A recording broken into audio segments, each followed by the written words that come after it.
And welcome back. We are now in winter, the year 0 of the Extension Wars, which by my reckoning should be... ah shit. This should either be turn 11 or turn 10. I'm not sure. Well, I'm extremely bad at this, I'm so sorry.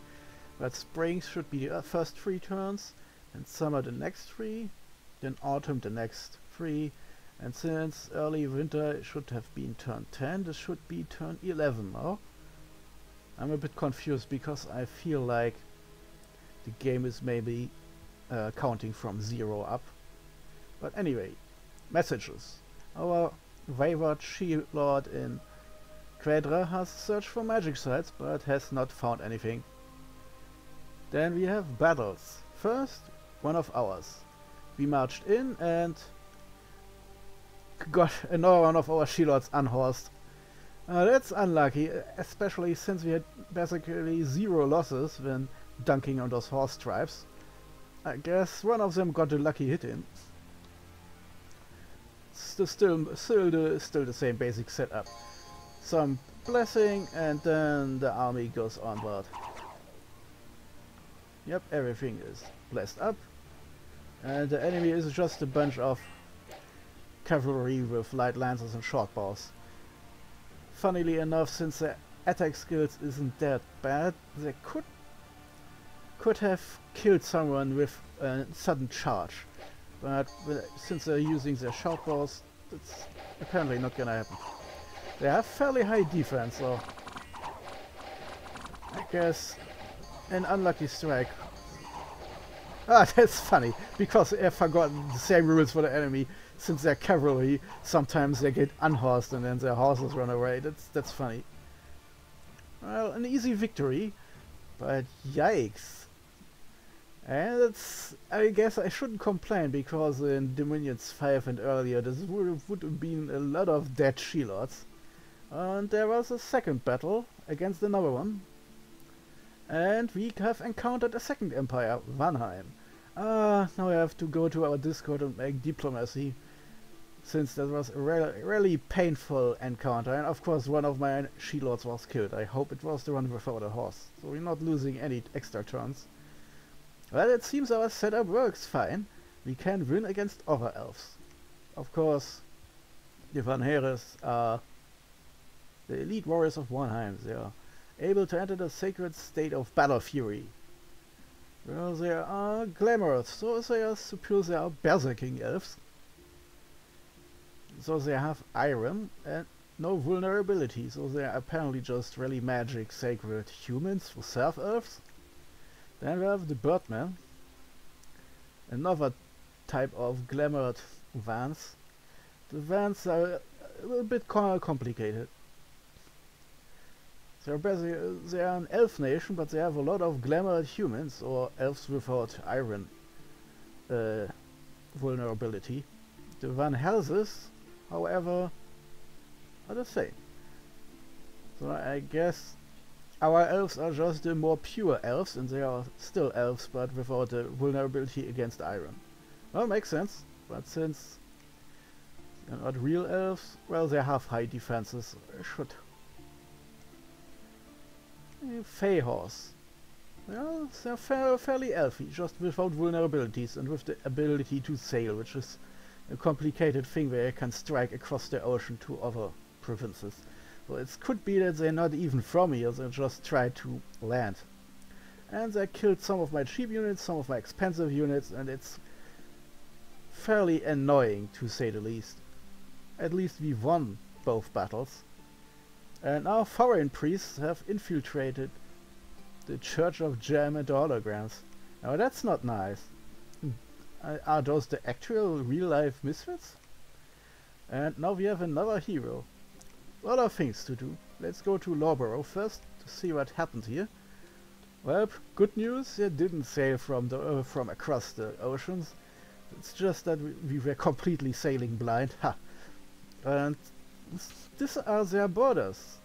Well, we have Lawborough, and its income is fairly high to my surprise, considering there were only 20 cavalry here, and nothing else. Well, let's see what the defenses say. let's leave it at that. We have now a large batch of money, simply because our super commander takes 2 turns, and the second turn means, well, there's no free money since I can't recruit any new mages this turn. The army is still operatable, but well, oh wow, it's of course the one guy who lost his horse, but he possibly only survived because he is one of the ones I got a red dragon scale mail. So good news there. This of course means our expansion is stopped cold here. This is an army I can't defeat anymore, and Warnheim needs a new army to come up here, so we have won a little bit of time. But, well, I guess we have to now do something. I guess we can walk backwards. We should be able to deal with those clowns, you know. But let's go back to messages. Yeah, nothing. Let's look at the first battle we looked at already. Now look at the second battle against our sudden visitors. Elves against elves. Who will win? That's where I surprise you. Now this is apparently a player who likes to just put everything in a huge ungainly block. So with a bunch of super elves, it isn't a too bad strategy, I guess. Only slowly walk forward.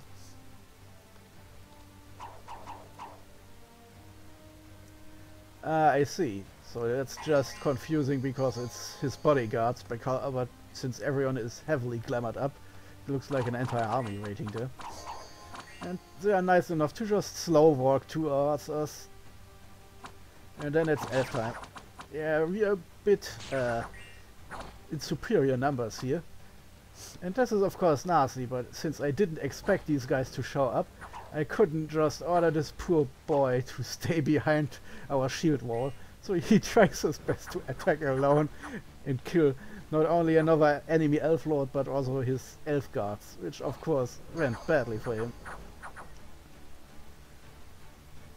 Enchanted Blood is a bless that the unit's blood is enchanted to repair any wounds instantly, and the enchantment will also protect somewhat against hostile magic. The unit will regain about 1 lost hit point every 2 rounds, but heal the profuse bleeding affliction almost instantly as well as gain +1 magic resistance. That's a bit confusing. The profuse bleeding is a status effect that can kill weaker commanders and units pretty damn fast. That's what it says on the tin. You bleed to death. And if it isn't stopping before you are dead, well, that's it for you. So this is actually quite nice, because one thing elf people have to look out for are stuff like profuse bleeding, because even if you got just a little nick in your neck, if you get that status effect, that's one dead elf. And there's not much that you can do. Poison you can defend against. Profuse bleeding not so much, so it's useful, I guess. I just didn't know this existed because I'm not a blood player. And 1 hit point every 2 rounds is fairly weak, but if the battle goes on for long enough, it could be useful. More importantly is the magic resistance you get on top of all of this. So a nice little blast. I have no idea how much it cost Warnheim. So you have also air shield, which I guess is also part of their blast, and air shield keeps most missiles from landing. As a blast, 80% of targeted arrows or bolts will go the wrong way. And charge body, which means you get a powerful electric discharge if you hit them. And it will strike both attacker and defender, it's important to note. And this unit is also blurred. So I guess someone went all out on this blast here. So I should note, since this player didn't take any shock resistance, this would mean if I actually hit this guy, he would also hit himself. Now that could be backfiring, if you ask me. You know, it has the standard Fey horse we have, and it Also has the standard, I mean, also catches the bless of the rider, so we can confirm it has air shield, enchanted blood, and then charged body and blur.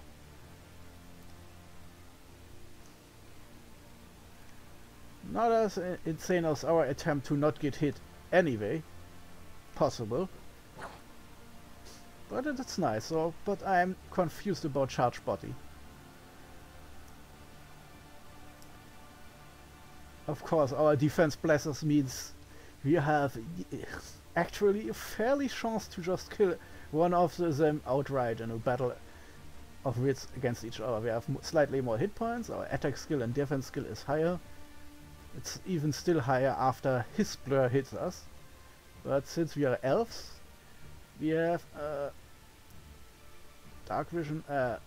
No, we have dark vision. I guess true vision is something else, but I could give it to our elves.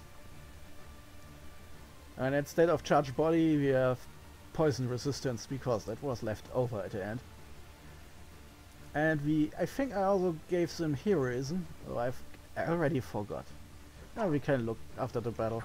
And then of course the battle continues until, hey, our side gets reinforcement, and then our horsey gets scared and runs off. I guess he didn't die, but there's the second one of our troops, and then he runs away because he hit himself. Oh fuck, oh fuck. Did this actually happen? Ah shit. But it looked for me like he got shocked by his own dumb shit bless. No, that's funny. He survived though, it's not instantly fatal. But I'm guessing since those are fairly good units that they also cost a lot, so we came out ahead.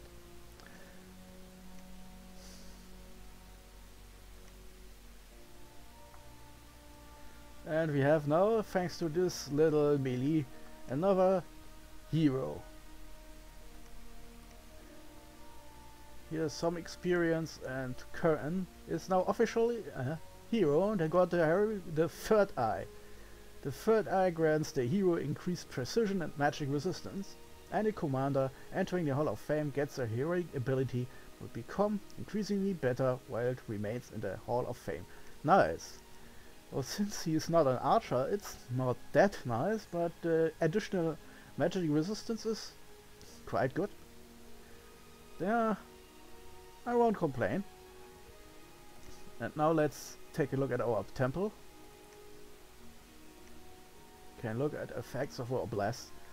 Blur, defense skill, moral, heroism, 2 times, plus 50% each. So that's what I did. Yeah, no wonder that we're getting heroic abilities like candy.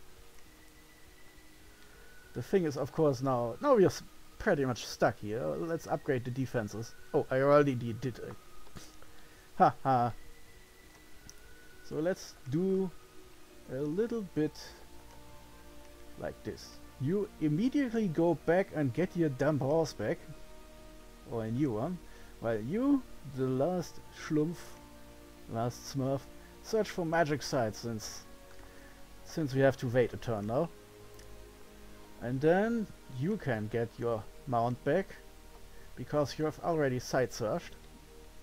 And sadly there is just this one here, but an additional nature gem and the other shit. Here's a strong enemy belief system. I guess this is the let's look at the messages. In Quedra, yes, that's the enemy foreign priests who did the Dominion change, which is annoying as fuck, but since our prophet is in the area, hopefully we can remove this over time. Now we have these clowns here with the additional army.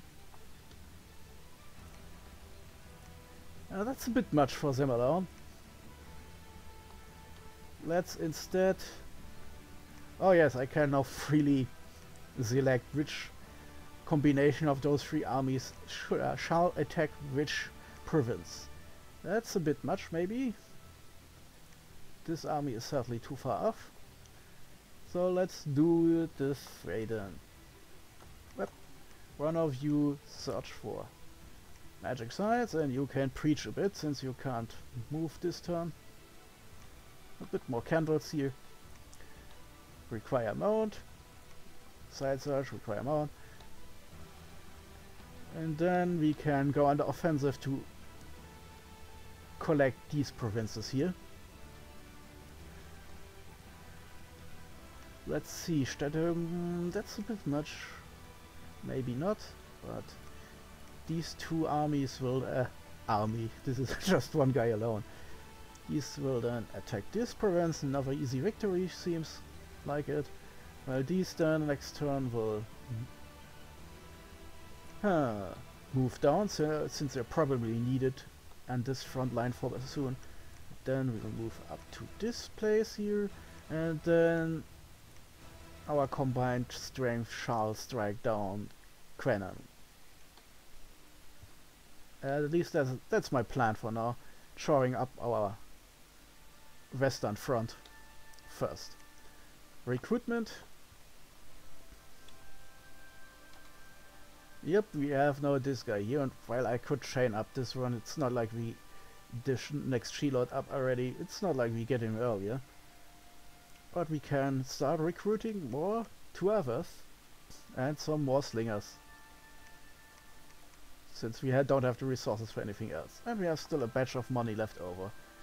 Let's see, defenses are all at 10, and more is a waste this early in the game, so I leave it at just a little bit unrest reduction. Next turn we shall attack those western provinces, and then the newly combined army should be strong enough to take what is left here on the eastern board.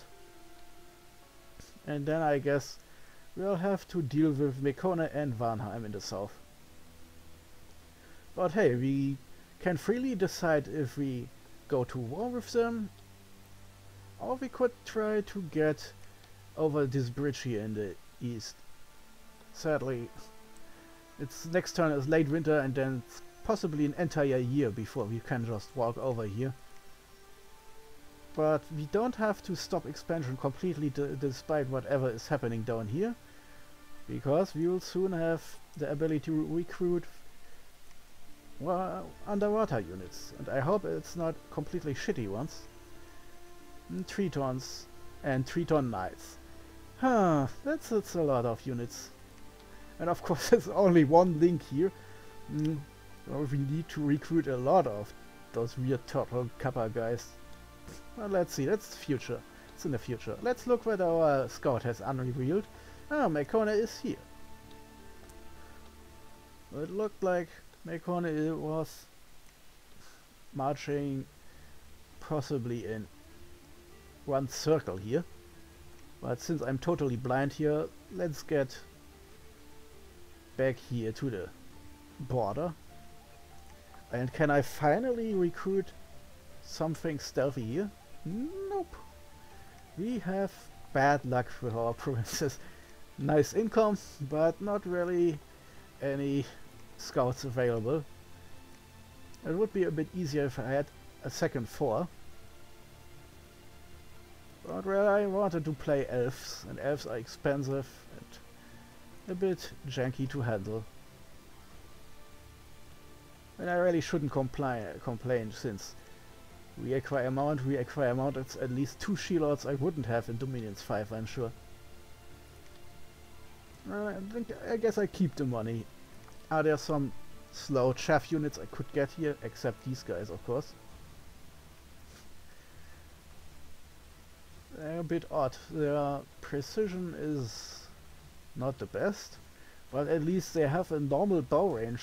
They are beating our slingers already. They're also not as prone to run away, but their shit is they're undisciplined, so they're actually not good for our purposes, since they would just do whatever the hell they want instead of obeying orders. This is a Fearbold province, so this army, this is sitting around for a turn, can actually recruit some additional units.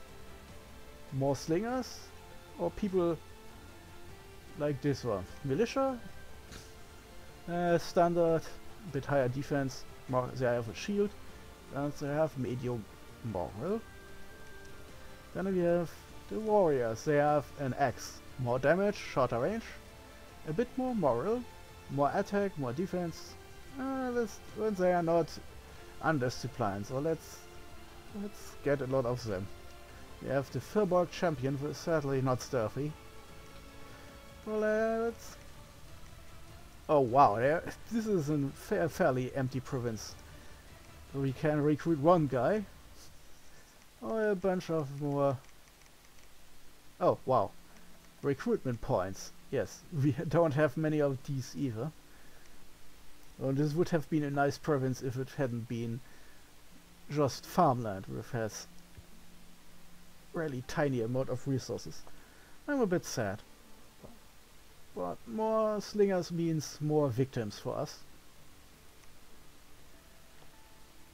So of course, since our two of us make... I can either have one guy with an axe or 9 slingers. I guess the slingers win for now. Equipment here, box standard infantry unit, but no commander. I could take a commander. But why is the question? This will be a future fort when I have secured our borders a bit more. Yeah, I think I keep the money. Building a new fort and labs and temples and all that shit is expensive. Next turn we'll start recruiting She-Lords again for our third army, and in the meanwhile I'll try to combine our now 3 disparate forces into one big one to see if I can then walk to the east again. But for now this is the end, and since research, all our mages are on the battlefield right now, we have 0 research. Whoops! The fun of playing elves. So until next turn, Liploini out. Liploini here.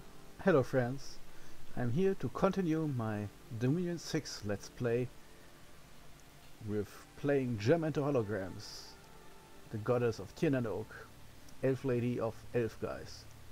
And more elf ladies, but let's continue. So we should be now in early winter's turn 10. Ha! This time I counted right.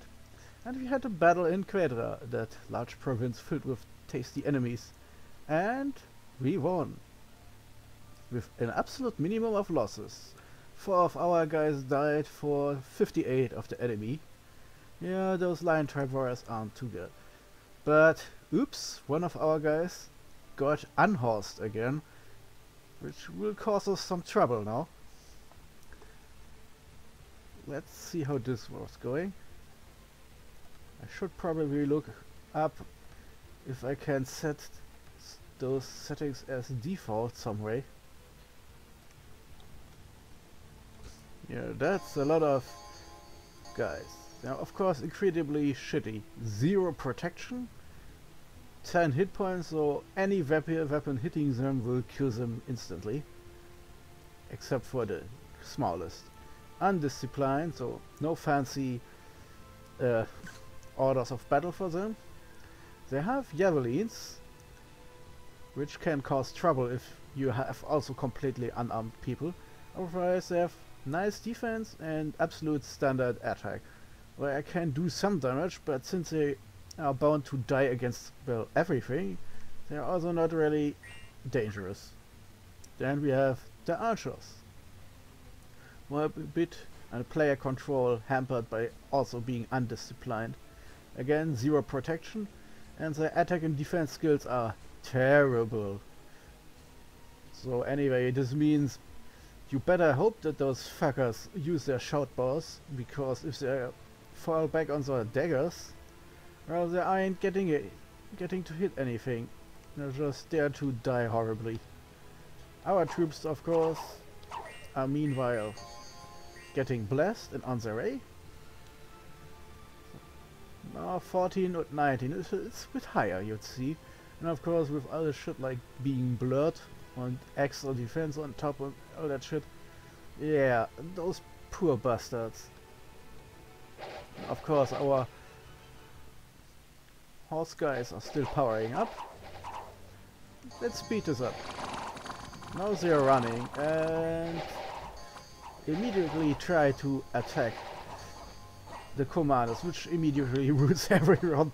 So, I guess it worked out. Even though one of the horsemen managed it to, okay, fuck. I guess, wait a minute. It seems our attack horses immediately attacked and everything went well. Right.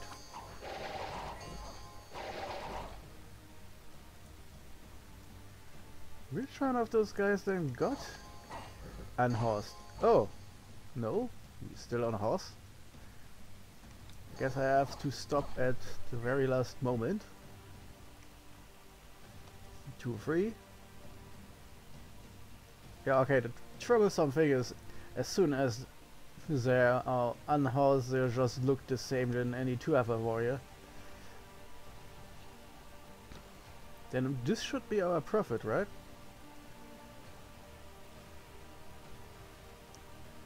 Nope. This one? This one? Feeble-minded. Yeah, we are just incredible. I have no idea how this must have happened because there was a enemy shaman. Well, completely normal. Where the hell is the 4th one then? I guess I have to look outside of the battle. Don't want to waste too much time here.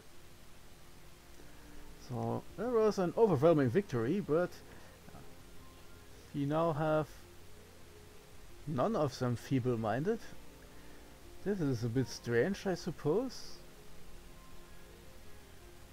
Did the battle then show me the wrong thing? Because in Dominance 5 that could sometimes happen, where the battle video didn't match up with the actual results. But anyway, we have now Eilgel, who is now without a horse, and while we can give him a horse, this would mean he can't join the next battle, or we would have to stand around here and not do anything for a while. Which is bad, because it looks like our friends from Giant Land have started to own more provinces towards our direction. Either that, or I'm just getting confused because I'm seeing more and more provinces here. But let's take a deeper look here, because if I can see the capital, then I have an idea which direction Mekone is expanding, which would help a lot. And while we have some treasure, we have not that much. Can I recruit a... Of course not. We could get a witch doctor here, who has nature, and then a small chance of getting another magical path, but nope.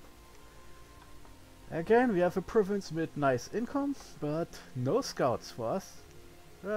Since there are no scouts, we can upgrade the province defense, so we get a little bit unrest reduction. And so on, any mangy dog coming here can take it away from us.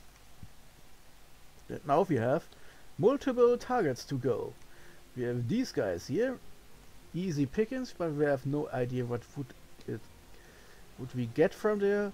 But since it's apparently some kind of turtle or kappa village, this means we can recruit units to attack underwater, which would open to us a completely new avenue of expansion. And then we have these guys here, who are also easy to get, or have certainly not that much more income for us. And we have the dangerous barbarians, but since we are weakened right now, I really don't want to risk it. The question is now, what are those guys doing here? I'm fairly sure Rivia was independent when it started out, but we really need more scouts. There's no ways out, especially as enemy Dominion is now showing up here. it's far enough away from our capital. I really don't want them to get this close to me. On the other hand, I also don't want to risk taking heavy losses, if that's anything we could take. Horse-type cavalries are fairly easy to deal with. They're not that... Let's think strategically. It seems I will have to abuse our next army to clean up behind me. And I really don't want to get Mekone too far to the east. West. Ah, wrong direction. Well, the underwater province is nice and all, but it seems these are 3 provinces we can take very easily. And normally it's, if you're not immediately attacking another player, it's kind of rude to march through their provinces to take something behind them. So in a way, those 1, 2, 3 provinces would be fairly safe if there is not immediate war against Mekone. So I'll try to do this strategically and take Lawborough first. If that goes well, then we can think of something else to do. Hey, maybe we are lucky and we are getting recruitable mounted scout out of the deal. So, and this means Aigo can stay here. Those, let's see if we do need some reorganizing. Nope. Now we are a bit reduced, but at least the third one is still alive. We'll make it this way. Yep, all 3 moving, not sneaking, because since elves are stealthy and most of our troops are stealthy, you can accidentally sneak into enemy provinces instead of attacking them, which is a bit annoying. So this guy, this unfucking believable guy, you can get him his mount back, but since he alone can't do shit anyway, you'll set him to search for magic sites. So maybe we are lucky, and if we get a site this early, we get additional gem income, which is fine. So our army will now strike this province, and we have 2 out of 4 necessary for full attack force, and maybe I'll even make it 5 if we can snatch a bunch of provinces down here. It is of course a bit depending on what troops Mekone has here, and since we are a bit blind, we have no idea. We do know that there is not much going on in this province at least, and we didn't see anything here, but they could have crossed over here since it's now winter. If it's cold enough in both provinces, then it will be frozen. But I'm talking in circles. We need more scouts down here. That's all I can say. But at least with this water unit province, I feel a bit safer now. I mean, I could easily forge shit to make my elves go underwater, but if I have water units, getting a couple underwater provinces would help us out with income. Let's see. Yep, that's another dark candle. I suppose there could be another empire down here, player empire, or it could come from here. But since I don't see any candles here, it could be that there's a large batch of provinces down here with Mekone's candles. I suppose I'm just utterly wrong, and it's because we're completely blind that we're not seeing any candles here. Enemy candles. Yeah, if I guess, they are both from Mekone, which means our easy belief expanding has stopped here. See, even some water provinces have converted to our belief in German holograms. But since there is now enemy candles to account for, it's now a battle between dominion strengths. Let's take a look at our temple. Our dominion strength is 7. Not too shabby, but it could be stronger. We have 12 provinces and 1 temple. So as soon as I build a second fort, there will be a second temple. And our dominion chances: home province, temples, and our profit. But if Mekone has an awake pretender, they get additional chances. So that's another thing I have to take into account. So since the first year is almost over, there's a good chance that next year will start with our Goddess Awakening. Let's take a look at recruitment. Yeah, it's going. Army screen. There's not much to do except doing this. Whoop. At least we have some slingers now here. They are fucking sheep, and while they are slowing us down, it's always nice if our elves have something, can send someone in that makes the enemies a little bit more tired and let them get stuck while our elves close in and kill. Since our units are fairly strong, we are actually already ready to attack, as long as we keep our She-Lord in the background and leave the killing to the two others. Sadly, the only province in reach is these guys. And here, I'm not sure. I possibly would make it. And, I have a better idea. Since McConnell is slowly encroaching here, we need to upgrade our expansion a bit.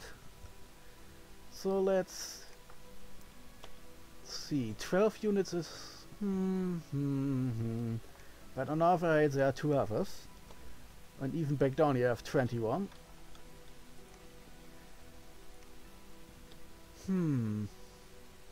Decisions. Let's say our research. Yes, it's getting on with it. Let's say we make instead our third army now. Oh wow, I keep forgetting how many. So let's see. This. Whoop.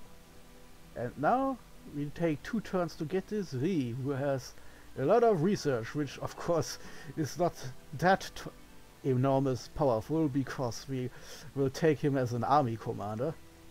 And he has chance of additional paths. 1 out of 5 guaranteed, and then the second one 10% chance. He has, thanks to his path, some nice chance of casting buffs in battle. 2 other sorcerers is even more expensive, but also has insane glamour powers. Then we have the Bean She. She is our master researcher, basically.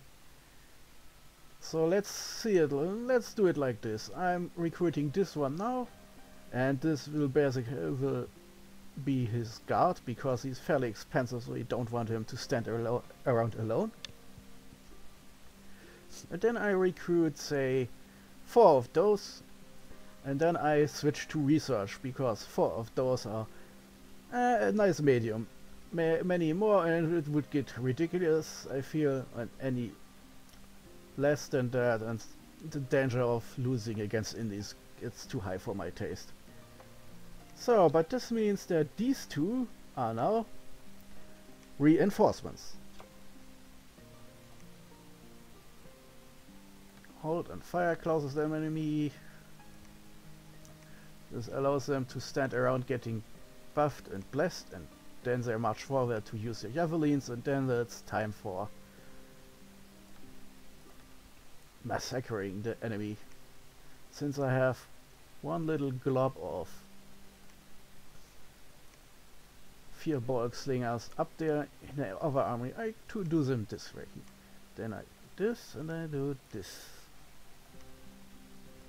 Let's go through my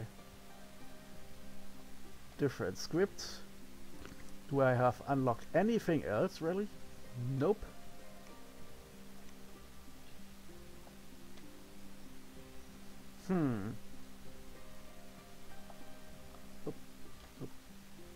I not even... Okay, let's make an army reinforcer here. Lots of blessers to make sure that if I get into trouble alone, that things will go well. A bit more courage, why not? That's And finished. It's of course a bit dangerous because if... oh, I leave this. I only have 10 spaces for scripts after all. So this is now a reinforcement army. So let's get them on the march. Can I... Nope, sorry. It's too slow. But this means we can march them here. The next turn our little footwalker will have completed his search order. It can then get his horse back. While these guys will then search for magic sites here. And then finally I can either use this combined army to strike at those wayward provinces or move them down to join up with where this army is. It's a bit mixed, but this should allow me to clean up provinces, do some early site searching and reorganizing all at once. And as long as the first main army can continue forwards, we should keep up momentum. And that's it. Nothing much this turn, except that we have a new province on our side. And that's it. So next turn we'll see if I can keep up momentum or if my elf army will start failing massively. And I'm seeing right now we have a new double turn because I've waited too long. Time zones.